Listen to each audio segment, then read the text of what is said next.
Da da da da da da da da da da da da da. Dun, dun, dun, dun, dun, dun, dun, dun, dun, dun, dun, dun, dun, dun.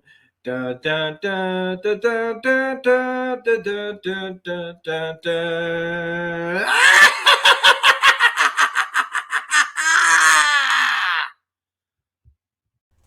All right. Hey, everybody. Welcome back to the channel. This is Rob here. It's Smirking Gun Reviews, back with more Halloween 2021 reviews. And today we're talking about 1986's Chopping Mall. Now, I can't say that I've never seen some of this. I've seen clips. I've seen clips of the best moments, and I've watched reviews on it, and I know about, the whole watching Agents of S.H.I.E.L.D. They had their whole episode that was kind of inspired by this. Lots of moments where the character of Mac talking about Chopping Mall and robots taking over the world. So I know of this. I've seen some of it. So I can't say this is like a Rob's never seen, but I've never seen the actual whole movie put together like this. I mean, I guess it's a Rob's never seen kind of cheat because I've seen a lot of clips of this, like a long bits. And since a lot of this movie is, the best violent, gory parts, I can't completely say I haven't seen this. So if you're liking what we're doing here on the channel, make sure you're hitting the like button if you can and subscribe if you can, because you know that most people that traffic through your channels aren't subscribers. So, people casually looking and going, nope, yes, nope, yes. So if you're new to the channel, welcome to the conversation. If you're returning, of course, as always, welcome back. How you doing? So yes, so we've done, what have we done? God, I can't even remember. Okay. So we've watched House. We watched Nightbreed. We talked about body bags. We briefly discussed the terrible film Bats. And now it's time to discuss Chopping Mall. Now, this movie is just fun. This movie is an hour and like 12 minutes without credits, maybe 13 without credits. It's just long enough. If anything, what I'd like is this needs to be remade. This needs to be remade and maybe given a bit more like understanding of the robots, because the one thing about this movie that just, there's lots of problems with the logic of it all, but it doesn't take away from it being fun. So if you don't know what Chopping Mall is, basically it's your typical 80s movie, but remove like a slasher, right? The slashers are these robots that are supposed to be protecting this mall. And there's a malfunction which causes them to go homicidal. Now, they don't explain how lightning hitting a power box makes them go homicidal. There's a lot of those things. Like, I want those answers, right? I want those details. I want to know why you gave a bunch of robots that are just supposed to detain people lethal weapons. Why do they have laser beams? Why is it laser beams can just nick you? How come sometimes they can blow your fucking face off? How come sometimes they can be pinpoint lasers and cut through things? But why do they have them in the first place? Why do they have them in the first place? These are supposed to be detainees. They can like use tasers. They have like darts that can knock you out. And even that's extreme. We never really get any kind of explanation. The security people that come in, they just say, here they are. It's foolproof. Scan your badge. All that. It's all good. That's how the robots know the difference between good guys and bad guys. And it's also and even though if you can't get past all that silliness, the things that not don't make sense, that you know is going to be a problem. I mean, it's called Chopping Mall. They put the title right there, right as the guy goes, nothing could go wrong. So the whole point is everything's going to go wrong. But I still, part of me is wanting to understand the robots more and the designs and why they'd be like, is there a backstory of like maybe these robots were supposed to be built for the army and nobody wanted them? And so they're like, well, we can just repurpose them for security work at a mall. But hey, shouldn't we take out the death devices that they carry around? Nah, we won't need them. That's just more work. Just leave them in there. They're as long as everything's fine, they'll never need to use them. It also doesn't explain how they learn tactics. It's another reason why I feel like these were military robots at some point. Because if they're just supposed to just go around and scan and then say, show me your badge and then hit you with a taser or something. What? So the more questions you ask, though, the less fun you'll have. Because this is just your typical teen sex romp gone wrong. Plus, it's in the mall. And back in the 80s, and there's still malls, but like, the mall was this place where you could go with your friends and hang out and shop and get something to eat and go see a movie, and it was like comfort. And I guess what they were trying to do with this is take that comfort away and think of the mall as a place that could kill you. Jaws did it with Oceans. Did it with the mall, I guess. Going to, Friday the 13th did it with camps. Halloween did it for babysitters. Chopping Mall takes the safety away from your mall. But it follows all the same tropes. You got a bunch of kids that all just want to bang at the mall for some reason. They want to just do it at the mall. All the mall workers come together to screw. But they have to get out of there before like everything gets locked down for the night. Thing is, they're there for a really long time. So I guess it's just that they've got to wait for the janitors to be done cleaning, and then that's like last call to stop screwing around. It came out in March 21st of 1986, which is only a couple of months before the movie Short Circuit came out. And I couldn't help but notice the similarity to the robots from that and from Short Circuit. The only real difference is kind of like the arms and the head. The head looks like they just made a bigger version of one of those crappy little robots that you had as a kid that would just, you turn it on and it'd move and its head could maybe go like this and just light up. Put that on the body of Johnny Five and there you go.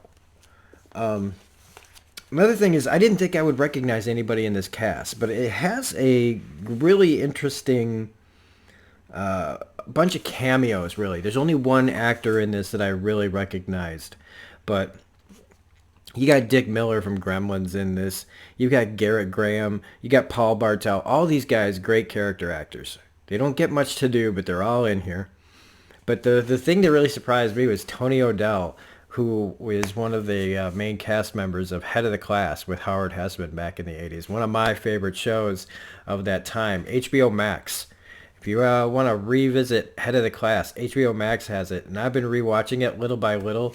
I can't watch a lot because it makes me really sad to go down that far back and watch something for the first time I haven't seen since 1980s.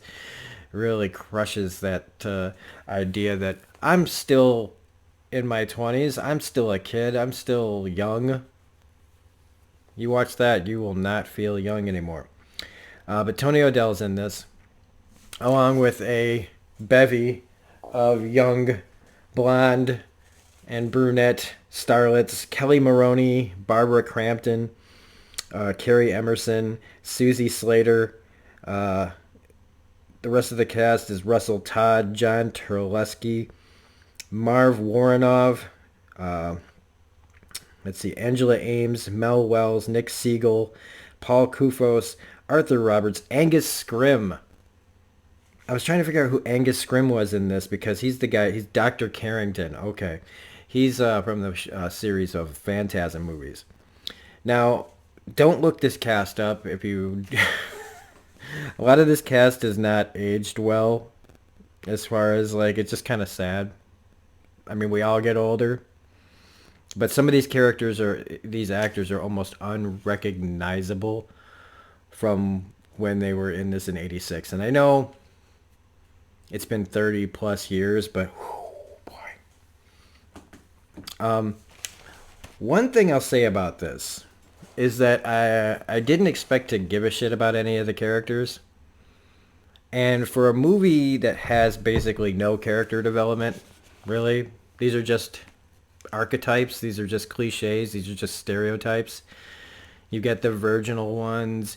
You've got the serious ones. You've got the just plain old, like, the, the slutty ones and the ones that are just there to bang and not take things seriously. It creates a set of characters that have just enough personality to where I care a little bit about some of them. Some of them are just there to literally die. And that's fine. You need that in one of these movies, right? These aren't movies where the whole cast just squeaks by. This isn't the final episode of Agents of S.H.I.E.L.D. Again, I bring that up because of the chopping mall reference earlier. But surprisingly, I did care a little bit about what happened in this. Plus, fuck robots. I've been saying that forever. Fuck robots, even though I want my brain put in a robot body, so I guess I'm a hypocrite. So, it's basic. One of the other things is this movie does not take any time. Like, it just hits the ground running, right? We just set everything up and we just go. Now, I would think that the first day that you have these robots running around the mall securing things, right? There would be a higher presence of people paying attention, like a first run. Like, let's see how it works. Have a lot of people there just to see. Maybe run some tests on it. Like have somebody walk out without the proper identification or something like that. Have people there that's ready to see if it works properly. Not just a couple of dingbats in a booth who are taken out like fast. Also, when they kill, they apparently know how to clean up the blood. And speaking of blood, this is called Chopping Mall, but there ain't no chopping, man. Where's the chopping? I wanted to see like saws and stuff and, zzz, and like because there's like people with their throats cut. It's like, well, how do you get his throat cut? They don't have blades. Also, cigarettes. It's interesting to know that one of the characters asks her boyfriend to go get her cigarettes. $1.25 in 1986. You could get a pack of cigarettes for $1.25. Maybe that was a lot back then, but today, $1.25 for a pack of cigarettes? Holy shit. You would have a hard time keeping cigarettes in stock. Again, the different fluctuations of the powers, the abilities that these robots have. Like they shoot lasers all over the place. And they hit people and they keep on running. But like one of the characters turns around and it hits a laser hits her in the face that had done nothing to her prior, and it blew her fucking head off. And I loved it because it was, again, great practical effects. And as dated as it is, none of it, like, I loved every second of the practicality of everything. Like, there was a little bit of, like, electric effects and laser effects that are dated, but it's all dated. But I still felt like it was kind of happening. It felt realistic for some reason. I can't explain it. They did a really good job with what they had here. So one by one, basically, everybody starts getting taken out. It's pretty simple. It starts out pretty, it gets violent for a little while, but it never goes too far.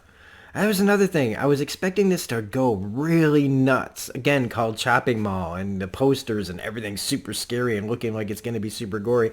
And it's not really.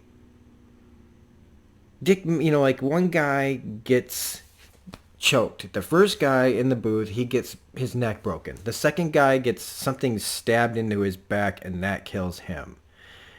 It just shoots into his back. We don't see anything else really. It's not like it shot out through his throat or anything. The first victim, he gets hit with a dart. The next time we see him, his throat is cut. We don't see the throat getting cut. Now not Susie, the first victim, the one who gets her head blown off, Leslie Todd, Susie Slater, the character Susie Slater, she gets her head blown off, and that's like the most extreme violent thing that happens in the entire movie. Susie, on the other hand, she gets like burned up, but the burning kills her. But the thing was, is it wasn't even over her entire body, and it was an impressive stunt because they had a real person there. But like, is that what kills you? Like, did she have a massive coronary from the shock and the pain and the stress of it? Because otherwise, she'd just be really bad off. She might wish she was dead, but I don't think that would kill her. And then you've got Greg. Now, Greg, his death was all right, but I wanted it to be more. I don't know what this says about me, but this just was kind of tame.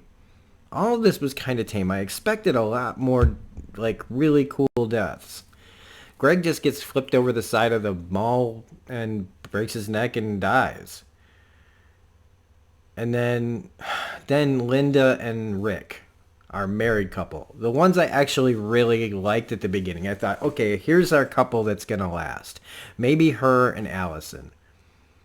And Ferdy, played by Tony O'Dell. I thought maybe we'd have a foursome make it out of this, you know, like where they'd get really badly hurt or something and they'd still all kind of walk out together.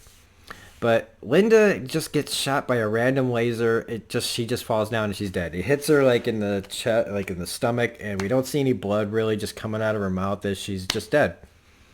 Just falls down and she's dead. So Rick sees his wife is dead, and they were like overloading the robot with electricity, and he rides a golf cart 3 feet. He's standing right next to the robot, except he has to get into a golf cart and roll up to it with his AK-47 toy and try to shoot it, and then he gets electrocuted and dies too, taking out the other robot. So Rick's supposed to have died like this kind of sad going out, you took my woman, I'm taking you out death, but it felt real hollow. It felt like, these characters deserve a better death than this. If they're gonna die, they should die better than this. And so we get to like Ferdy, who takes like a fire extinguisher to the chest, falls down, blood's coming out the back of his head, and you assume he's dead. Now I figured he was gonna live by the end, like it was a fake out, and it was. But again, it just kind of shows like they didn't do a lot with the deaths. It's a fun concept. This is an R-rated movie. There's lots of nudity. There's lots of sex. But I thought that if anything else, that they would give us the full violent, you know, over-the-top gore. And maybe it's just because I've seen a lot of shit. Maybe maybe at the time, and I'm sure at the time, this was like, holy crap, you know, heads exploding and crap like that. But honestly, it was a bit tame for me. And I guess that really does say, like, I've probably just seen a lot more hardcore stuff than this. But I really felt like I was going to get a major, like, piece of nostalgic gore. But I still really love the concept of it. And one thing, if you watch this, at the minute 53 and 34 seconds, the robots are rolling up on this thing. And if you look right on the floor behind the robots, you can see a crew member. I don't know if it was one of the crew members that was like remote controlling the robots, but they were trying to stay low, but you could totally see a whole person there, like trying to stay out of the shot, but could not get out of the shot. That was pretty fun. They go to a place called Peckinpah's Sporting Goods. That's pretty on the nose for Sam Peckinpah. Also, buying guns at the mall. Fucking America.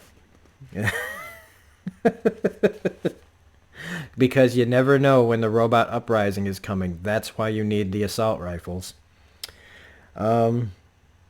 What else do we have? Well, I mean, she uses the flare that she has down her top. Like, she sticks that thing down there like halfway through the movie. And she just now remembers at the end, oh yeah, I stuck a giant flare down the front of my shirt. Where she tricks the robot, she puts paint on the floor and it can't move, so she throws the flare and that blows it up because paint and everything else is flammable. I guess everything used to just make things blow up back then. I got a little concerned when she tricked him, like when she ran into the pet store, and I'm like, great, you just dragged a killer robot in to kill puppies and kittens. Instead, she ends up having like real tarantulas and snakes crawling on her, which was an effective like, is she gonna scream? Can she hold still kind of situation? But as soon as they cut back, they remove the real spiders and put rubber spiders on her, and they fall off, and you can just tell how fake they are. And it's like, you're not supposed to notice, but I totally noticed. Um, what else do we have here? I mean, as much as I'm sitting here going like, why this and why that, I thoroughly enjoyed every second of this movie. It was a lot of fun to just not take it seriously and try to shut that part of my brain off of like, yeah, I know none of this makes sense. It's not supposed to. Well,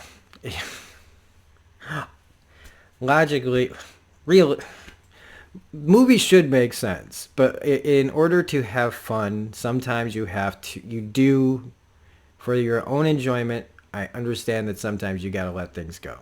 And I was able to do that. I'd still ask the questions, and if they do make a remake of this or a reboot, they really do. Don't set it in today. Don't set it in today. Set it back then and just give us more background on where these robots came from, why they have lethal capabilities, even though they should not have lethal capabilities. Explain how they can turn on their lasers to like different degrees, all that stuff. I would love to see something like that where it's like it takes it seriously, but it knows what it is, that kind of thing. Almost like a parody, but not. Get a good cast of people, maybe get some CW actors so I can see them get blown up. But Chopping Mall, it's like it's brief. It's like an hour and 12 minutes long. I mean, who doesn't have an hour and 12 minutes to watch a silly movie where a bunch of supposedly like young adults. I guess the married couple is about the right age, but the rest of them, they all look like they're pushing 30. So if you liked this review, please hit the like button, comment, share, subscribe, hit the bell for all notifications. If you hated everything I said, well, we can give you a better memory, and we will.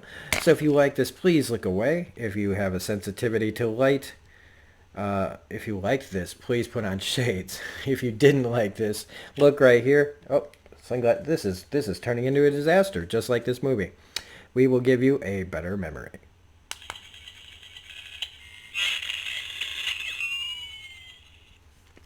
I hope this memory is a little bit better than everything I just said. Have a good one, and we'll see you next time for I Know What You Did Last Summer. Bye.